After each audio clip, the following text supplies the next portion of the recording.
Welcome to the intersection of technology, cybersecurity, and society. Welcome to ITSP Magazine. Knowledge is power, now more than ever.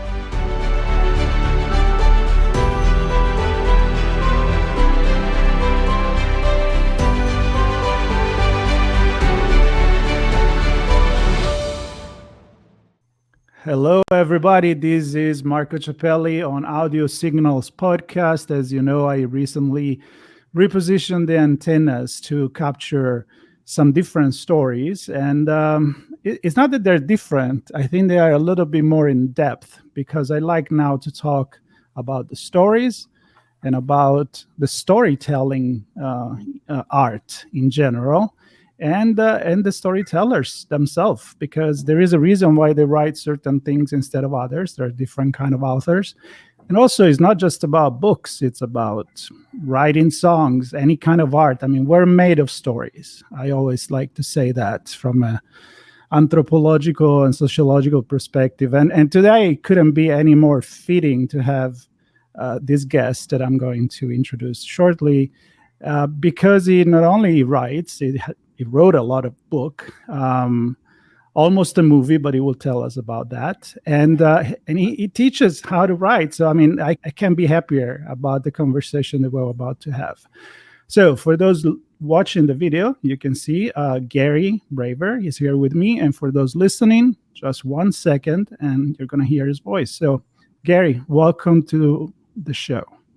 Thank you, Marco. Nice being with you. It's a pleasure to have you. So, let's start from the beginning. Let's start with you, and then we'll go into the stories. So who is Gary for the people that haven't read your book, which I know there are many.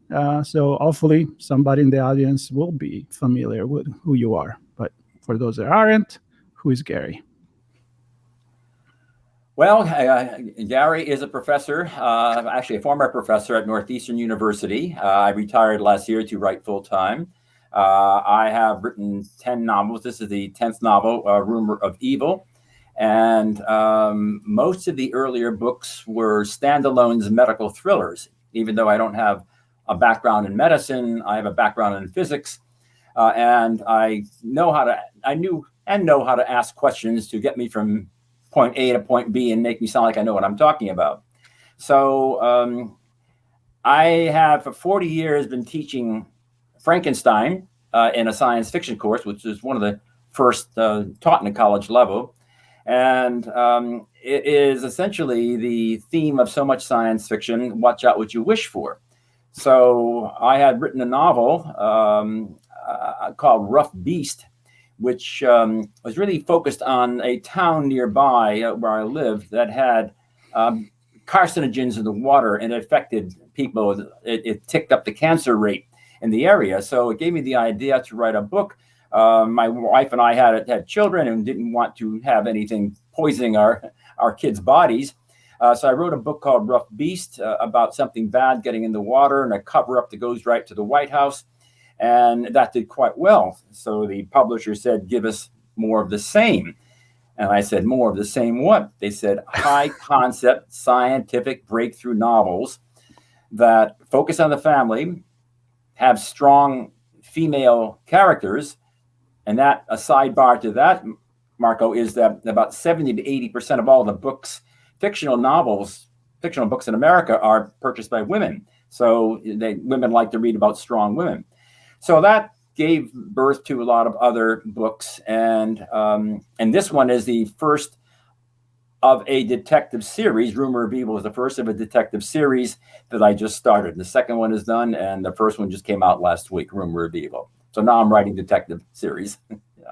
Wow, that's amazing. And I already have a couple of questions, and I'm going to start with this, going back to how you started.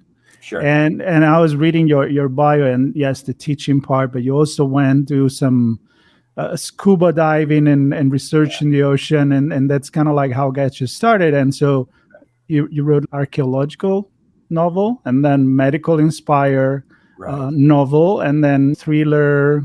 You teach horror. So where I'm going with this is, when somebody is a writer, people may think, you can write anything. I'm just going to go there and say, write more of this, or this is the new fashion, the trend in the book nowadays. So why don't you just go ahead and write that? But you got to write what you're comfortable with and what you're inspired by. Let's start with that. Like, how did you feel inspired to start with that? Was it connected, of course, with your life, I guess, what you were doing? Right. I had known from college that I wanted to write fiction. And the only way to write fiction was to teach college. So I got advanced degrees in English. And I started teaching at Northeastern. And I was, enamored of many books, many short stories. And I was chomping at the bit to write my own, but I did not have a story. So in the late 70s, I signed up for a scuba diving expedition, a scientific expedition to Mallorca, Spain. And we were there for 3 days because there were reports of 2nd century BC Roman wrecks and maybe Phoenician wrecks.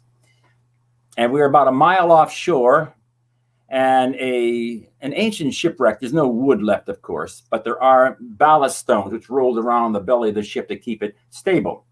And we were fanning away amphoras, large pottery that held seeds and beans and olive oil and wine. And we were clearing away the sand and pulling up these artifacts. And our boat was 30 feet above us with a red and white diver flag. And a speedboat cut across our bubbles. Once, it's an accident. Twice, you're not paying attention. 3, 4, 5, 10 times, we're in danger. And the boat came at us. He was dragging anchor hooks like this at 20 miles an hour, trying to hook us and pull us out to sea to drown. I said, if I get out of this alive, I'm going to write a book about him. What we found out was that a local godfather on Mallorca was diving on ancient wrecks and selling the booty to collectors and museums all over the world. And that gave me the idea. I just moved the whole story to Santorini and the Aegean island, where I spent some summers. And that became the first novel called Atlantis Legend, connected to Plato's Atlantis legend. And that did well. And the other books followed after that. But then they became kind of medical thrillers, as I mentioned earlier. Right. Yeah. But there's always an inspiration for that, right? I mean, you said that the story about the monster was connected to something that happened there. So you see that. And how do you transmit this to your student? You teach us about how to write horror or how to write mystery, but if you don't have it, do you just wake up one day and say, all right, I'm going to write an horror? I don't think I could. Well, it depends on your experience too. I mean, it's right. How I translate that to my students. I mean, I taught fiction writer for a long time. I can take a mediocre writer and make them a good writer by, schooling them and having them practice and giving them feedback. I cannot take a good writer and make them a great writer. And I always tell my students, you come up with your own ideas, whatever the genre, mystery, thriller, horror, mainstream. I can help you as you write it.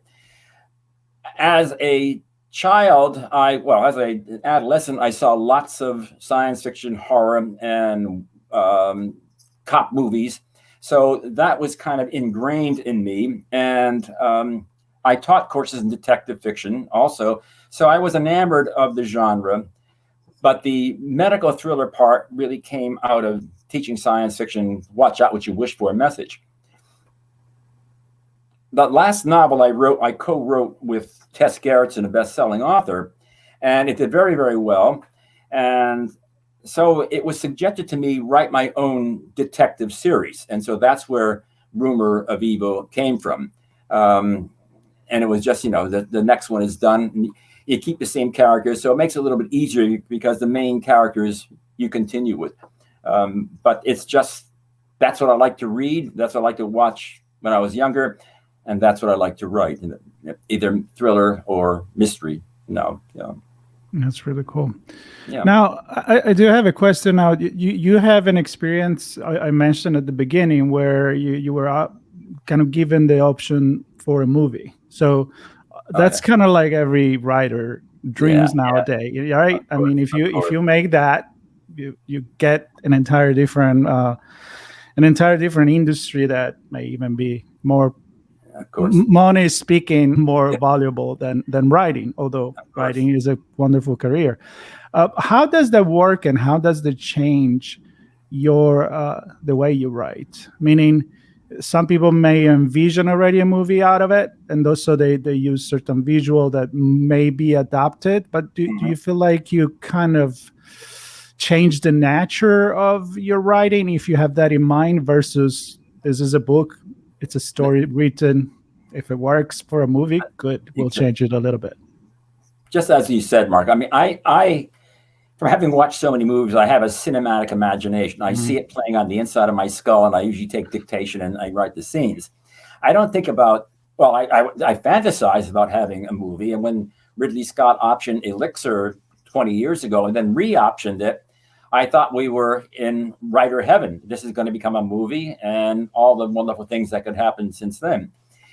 He passed on it after two options to make Hannibal the follow-up to Silence of the Lambs, which did not do very well, and Jodie Foster bowed out of that in the role she had in the first movie.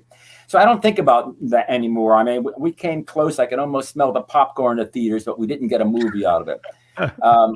We got enough money to send my two kids to the first years of college, so that worked out. Good, yeah. But in terms of cinematic, it is mostly, in my writing, it's very descriptive, very cinematic, and on a deep structure, it has the kind of architecture and narrative thrust of many good thriller and mystery movies. So in a sense, that's my connection. I don't have great hope that my books are made into movies. It'd be wonderful, but there is so much out there, so many projects that go before the producers that, it's hard to compete. Yeah. All right, let's not think about that now. Let's talk about the book that you just it just came out, I understand, a few days ago, Rumor of Evil. So let's talk about that origin. What's the origin story of Rumor of Evil? How that come out? Sure. As do many writers who write crime novels, I have a file of real life crimes that are disturbing or unusual or just plain bizarre.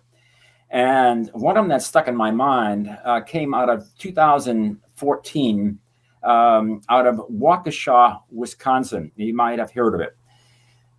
Two 12-year-old girls lured a 12-year-old girlfriend into the woods where they stabbed her 19 times. Luckily, she survived, but the two assailants are still in psychiatric institutions. I became fascinated. How could children do this to another child, such brutality? And that got me doing some research, and it connected me with studies of bullies and the bullied. And I was looking for a backstory to this novel. And because the opening scene, you have a woman hanging in her backyard, and the cops think, this looks staged to me. So we have a potential murder investigation going on, but I wanted to connect it to a cold case from nearly 20 years ago.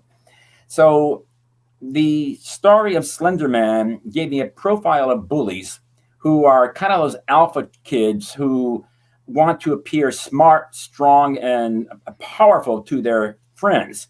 And they pick on someone who is kind of an outsider, someone who appears soft or looks different. She's too heavy, too thin, walks with a limp, and maybe from a different socioeconomic stratum, or they speak with an accent, or from a different ethnic or religious background. That is the outsider. And so I designed, for me, an outsider, a 16-year-old exchange student from Eastern Europe. She is of Roma extraction, from the dark-skinned northern Indian migration that came down 4 or 5 centuries ago and spread out through Europe. And she comes to affluent Lexington, Massachusetts, which is right next door to where I live here in Arlington, Massachusetts. And she's going to stay there for 4 months.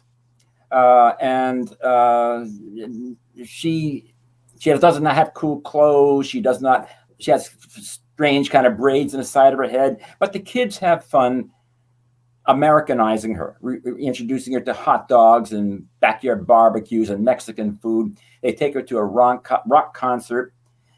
And because she is of Roma extraction, they think like gypsies. And at a pizza party, she begins to read palms. And then things turn very weird. And a few days later, friends and family of friends experience bad things. And the rumor, as in rumor of evil in the title, begin to spread. Isn't she a gypsy? And didn't the gypsies carry bubonic plague a long time ago? And don't they pray to Satan and drink the blood of Christian babies? And aren't they witches in disguise? So what I had done was tapped into all the derogatory myths about Romany people, and she became the victim in this novel. And she mysteriously dies in a fire in a treehouse in the backyard of that Lexington home, and that connects to the current story that the woman her suicide was staged as a cover up to that strange event 20 years ago. But it came from the Slender Man case in 2014 out of Wisconsin.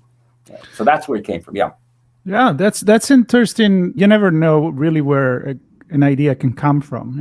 One is watching something, one is living something, like in the case of your first book. Yes. You went through something there, you were doing that. Mm-hmm. When you get something that historically happened, what's your tendency to stick to reality as much as you can, or twist it as much as you can in the fantasy world of creating your own world, that balance, right? But you can go into create the Tolkien, Middle Earth, or you can just stick with the urbanistic the reality or urban reality, or what you write. What's your balance there? Don't let truth get in the way of good fiction. I love that. I love that. Exactly what you said, Marco. I let it go through my squeeze box in my head and my imagination, and I took it from there. Because 12-year-old kids, there's no motive that is clear. It's irrational what they did, and the adolescents in this novel, as in conspiracy theories, send out rumors to put down this outsider kid. So I just imagine what it'd be like. And I have 2 sons, and they passed through the adolescence, and I got to know their friends and how they talked. And having taught college for 45 years, I had freshmen who are just 2 years older than the victim in my novel and the other adolescents in the novel. So I got to know how they talk and how they think. And I just, use my imagination to create the scenarios of that story, of that poor young woman who was consumed by flames in a treehouse. Yeah, because that sometimes is the risk when you're not telling a story that is where you are, or a projection of you as a male, a professor, writer, who you are, and you get into the mind and you create another character that is a different gender or a different age. That's, I feel like, it's a really challenging part, especially nowadays when people are maybe not so forgiving about certain things. I mean, how do you know? How do I think? It's a challenge. It is a challenge. I often draw from people I know, particularly my wife, for the major female character in the novel. And you're right. I mean, things have changed. In the last novel and in this novel, we had the publisher hired sensitivity editors going through the book and making sure there are no insults to women, to minorities, I had one scene where I described a student in the class as being chubby, and they said, take out chubby, use a different word, because the chubby people out there might be insulted. You have to, and this is only the last 20 years, you have to know your audience quite well. You have to know your readership and what might be acceptable, what might not be acceptable. So one has to tweak one's own wording sometimes in a book. I think that's changes I've seen. Yeah.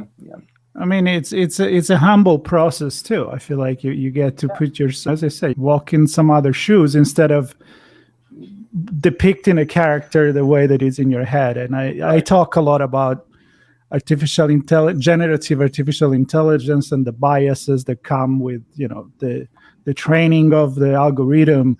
And I always like to say it's human. That's why it has faults. It carries all the biases that we carry from our culture, our history, and many times we don't know we have those. And there is no evil. Just to connect with the title, you don't wake up in the morning and you say, "Yeah, that's what I want to. That's what I want to do." It's the culture, and we are revising many things. Even when you look at Disney cartoons. Now they need to add certain things. And I think it's completely fair, and it's a way to look inside ourselves and who we are and be better as much as we can. During you're retired now from teaching, but is teaching shaped somehow the way that you write? Yes. I learned how to read when I became a college professor of English. That means I learned how to look at another writer's work the way a carpenter looks at a house. When you're teaching a book, you really have to have it wired, because you're the one up in front of the room and you're sending stuff out to these students and hoping they connect to the book. So I learned how to read by not reading other people's books, but studying how they get in and out of scenes, how in a strip of 6 inches of dialogue, they're able to distinguish characters by the vocabulary, by the way they look, by how they pronounce their words or express themselves. I learned how you can, in an action novel, you alternate, how writers alternated an action scene with reflection scene, an action scene with, fast and slow, as in movies, that there's a very robust kind of dramatic scene. Is next scene they have is the cops or somebody talking about what happened. So you have this kind of up and down architecture in books. How authors end the scene with a cliffhanger. And this is what I learned in teaching other people's books. And that's what I try to pass on to my students. Look at it, the house the way a carpenter looks at it. See the angles, the agreement, the themes, and the economy. And so that's what I learned while teaching college English, how other writers did it. And in many ways, I try to emulate those strategies in my own works. So now I'm going to think if it was Picasso or Dali or one of those guys, probably Picasso, that said, in order to break the rules, you need to know the rules. Yes. So you become yourself, and that applies to playing music, to do a lot of different kind of art. So connecting with what you said, how does somebody develop, and you developed your own style, but still trying to do it the right way, following the rule of writing that they worked. I mean, they worked for many writers before. Yeah. So you want to do that, but you want to give your own spin. How do you do that? Well, I know my own voice. I know what I think works as a sentence, or what works as a paragraph, or what works as a scene. The other stuff that I pick up from other people's writing is now instinctive. I mean, I know if a scene or a chapter is working. I know if there is too much exposition or too many technical details that might turn the readers blind, or turn their blood into ink if you give too much, technical stuff. And I know, and research is very seductive. I mean, you learn a lot of cool things from the experts, and you want to put it in the book, but that's going to gum up the narrative thrust, the flow. and it's going to turn off readers and bore them. So you work up these instincts after. I mean, this is the 10th novel, and 2 more are done. So I know after a while that how I do it with my own voice, and that it complies with the best of the genre that I've learned from other folks. Yeah. Right. So there is that peers comparison, inspiration, and making your own stories. But then there is the reader, the audience. So I'm assuming that after 10 book, I mean, when you write the first book, you may say, well, I don't really know who my reader is going to be. Or maybe you do have somebody in mind, like coming from advertising, you always think like, who's the target, right? So, Right. But a true artist, most of the time, as we were talking about before, try to express itself. But as you see the movie in your head, I feel like you also see the person reading the book. So I don't know, maybe it's my imagination. But so now after 10 book, did you develop an audience of readers and fans that maybe wasn't even, did you had idea that it was going to be that one? And do you know who reads your book now? And how does it affect your writing?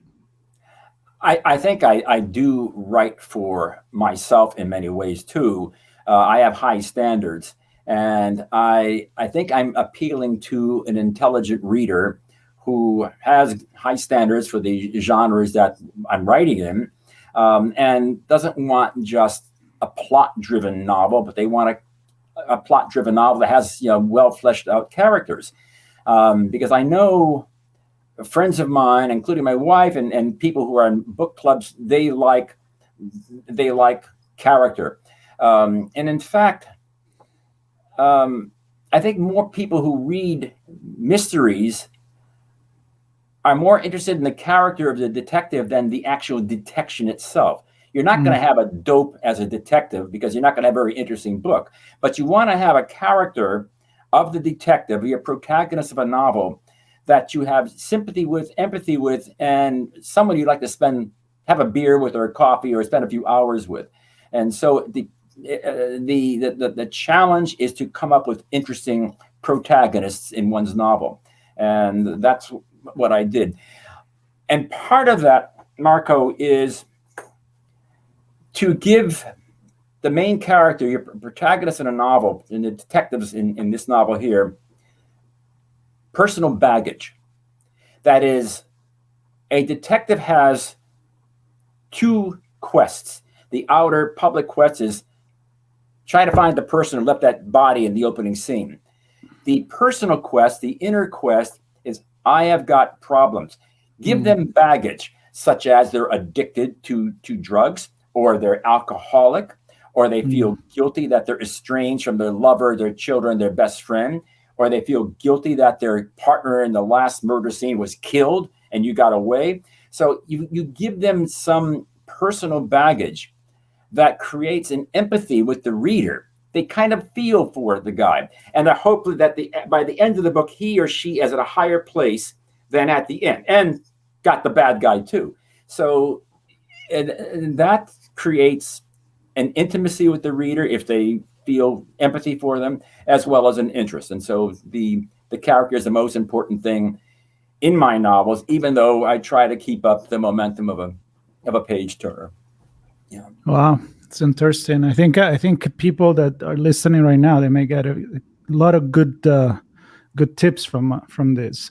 As we get towards the end, I'm curious about one more thing, because you wrote the book before and you mentioned it with another writer. Yes. And so that experience, I know I was reading that it's been done like through emails and going and developing. One took one side, one another side. How that works, because it's hard to find a book that it's written by multiple hands and brain and right. make a cohesive story, right? Right. I have known Tess Gerritsen, who is an international best-selling author. I think she has 29 books out for about 25 or 30 years. And I taught a course in modern bestsellers, and she was a guest several times. And she plugged 1 or 2 of my books. So because she is a physician who has written medical thrillers, and because I wrote medical thrillers, we kind of were in the same genre, and we each respected each other's writing. We were at a Christmas party 4 or 5 years ago, and she said, "You want to write a book together?" I said, "Give me a nanosecond to think about this." I mean, she's brand name. So I proposed a storyline, which she liked. It was at the height of the Me Too movement, and famous American people were being disgraced, Harvey Weinstein and Matt Lauer from the Today Show, etc. And we both agreed that there are two sides to every illicit affair. So I suggested a college professor has an affair with one of his students. It's an old story, but we can put new wine in the old bottle. And over the course of 18 months, we wrote this book via emails and a few telephone calls. And we have similar styles and we have similar strategies, and we meshed very well. But it's very interesting. Two-thirds of the book was done, and we had no idea who the villain was. We had, imagine that. We had 5 suspects, and we had to pick out one who would be the least suspicious to the readers. And then we finally decide, and you go right back to chapter 1 and you adjust everything, like dropping a pebble in a pond, all the ripples go out, adjusting everything so that the actual villain made sense to the readers when we finally rewrote the book to the end. But it was interesting. And I learned how women think, and she learned how men thought, because I did the male point of view chapters, she did the female point of view chapters, and it did very well, and it got great reviews. And what we loved is the reviewers in the Wall Street Journal said this was seamless. We could not tell who Gary Braver's chapters were or Tess Gerritsen's chapters. So that worked out well. Yeah.